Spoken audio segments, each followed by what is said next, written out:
নমস্কাৰ, স্বাগতম জনাইছোঁ মোৰ অন্য এটা ভিডিঅ'লৈ। মই দীপজ্যোতিয়ে। দেখিছে নহয়, এইকেইদিন একে লেঠাৰীয়ে হোৱা বৰষুণৰ ফলত মোৰ ফুলৰ অৱস্থা বহুত বেয়া হৈ গৈছে। তথাপি মই আপোনালোকক দেখাইছোঁ, চাওক।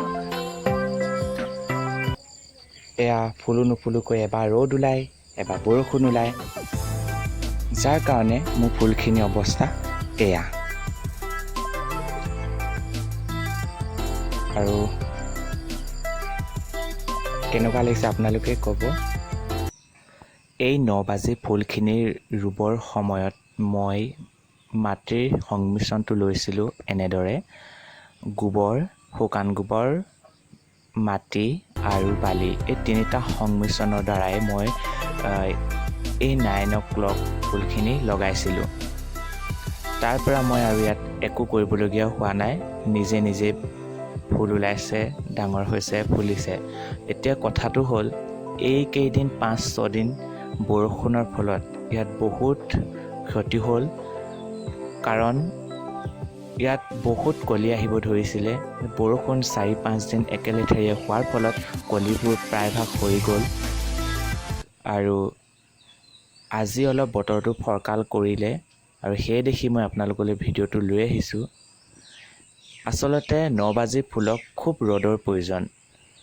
যিমানেই ৰ'দ পাব, ই সিমানেই কলিয়াব আৰু সিমান ধুনীয়াকৈ ফুলিবলৈ আৰম্ভ কৰে। আৰু বেছি ইয়াক কেয়াৰৰ কোনো প্ৰয়োজন নাই বুলি মই ভাবোঁ। কাৰণ মই ইমান দিনে লগাই আহিছোঁ আৰু যিখিনি বুজিছোঁ তাৰ ভিত্তিতে কৈছোঁ আপোনালোকক।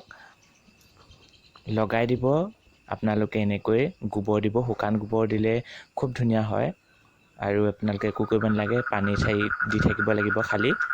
আৰু এইকেইদিন বৰষুণৰ কাৰণে মই পানী চানী দিবলগীয়া হোৱা নাই, কিন্তু অতিমাত্ৰা বৰষুণৰ ফলত অলপ গুৰি লৈ অলপ বেয়া হৈছে।